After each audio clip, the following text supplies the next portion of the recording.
And as I see these young people on both my left and my right, I know why we're in this. We're not in this simply to put one team ahead of the other. We're not in it just so that when one team wins, they can have all the power and the other team must go and basically cry on the sideline. My friends, we're in it because these young people, these young men and women deserve a head start in life. They deserve an opportunity to soar. They deserve health care. They deserve the best education system in the world. And they deserve a job at the end, at the completion of their education. I'm in it because I believe in their future. And I want to see them one day, like me, like you, be in a position to take care of their families and to fulfill all of their dreams. I was 8 years old when Martin Luther King died. 8 years old. My grandmother Frances was born in Mississippi. She was the daughter of 2 former slaves. And I know when you read about slavery, you often think, well, that was so long ago, how can I even put it together? Well, imagine having a grandmother who understood what it was like to work all day and all night in the hot sun and come home with just a nickel. Imagine what it was like to hear all her stories, the stories of her family, their struggle, the conflict, living in segregated neighborhoods, unable to cross the train tracks, fearful of their lives.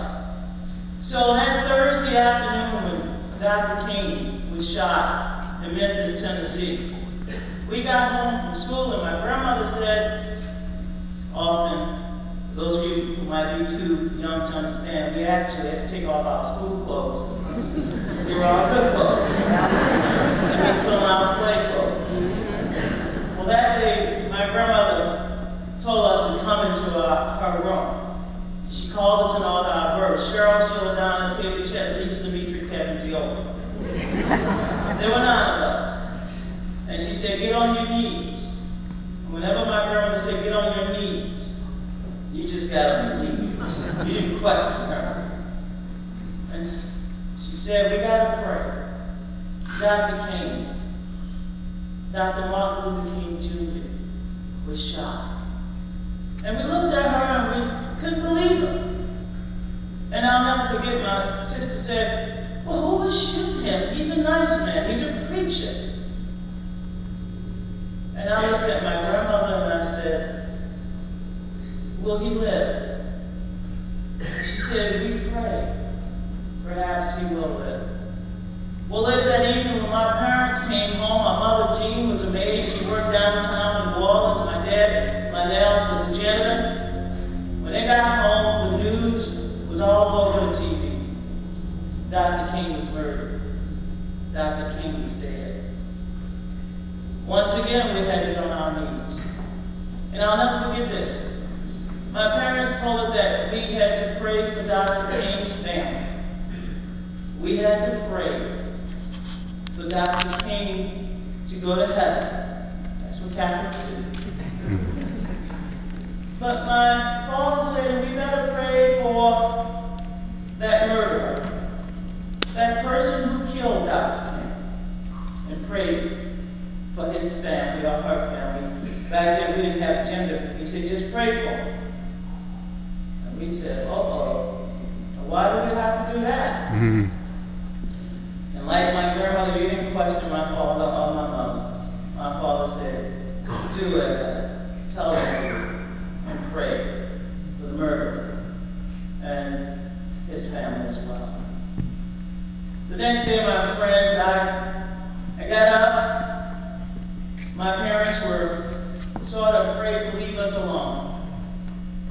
You can imagine being a little black kid growing up in a segregated Deep South. You didn't know what was going to happen to you. It really was a scary time. We were told at an early age what we could and could not do simply because of the color of our skin.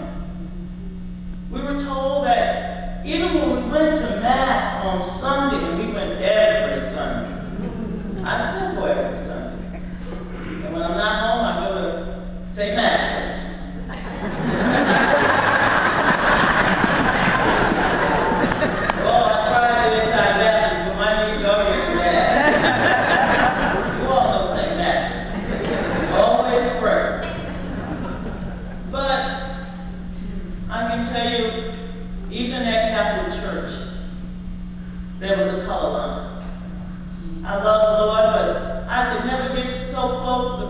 tell them that because I had to sit way in the back. And even when it was acceptable to come up front, we still sat in the back. But we were scared because we didn't know what killing Dr. King would mean for the rest of us. We didn't know what killing and murdering Dr. King meant for the dreams that we had about our own future and our community. But soon it became clear what it meant for us. It meant that we had to continue Dr. King's work, that we had to continue his struggle, and that we had to take the dream that he told the entire country on that hot August day and make it a reality. And yes, at the age of 8 years old, too young to march with Dr. King, but I knew, like many of my brothers and sisters and others in the community, I knew that I had a role to play.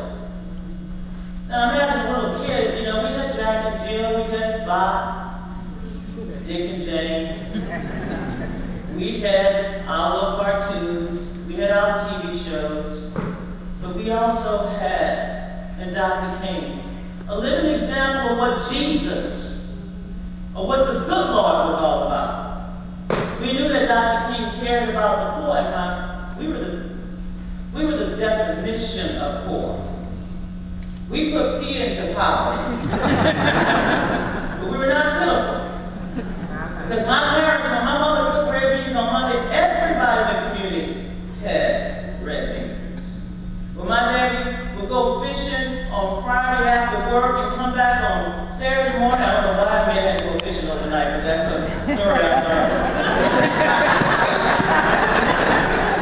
When they came back with what I would often look down and say, wow, freezers, our freezer full with catfish and croakers, trout. I guess those little worms are little baits that we used to dig up. You know, I used to know how to dig up worms really good. I had a baby tackle shop.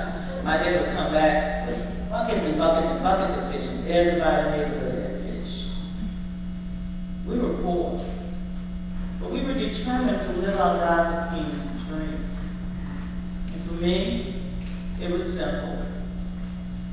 I wanted to continue the march for freedom and justice and equality. And a year after his death, I got engaged in my first campaign. Oh, my friends, it's been over 42 years. John, 42 years. I'm 52. I don't know about you.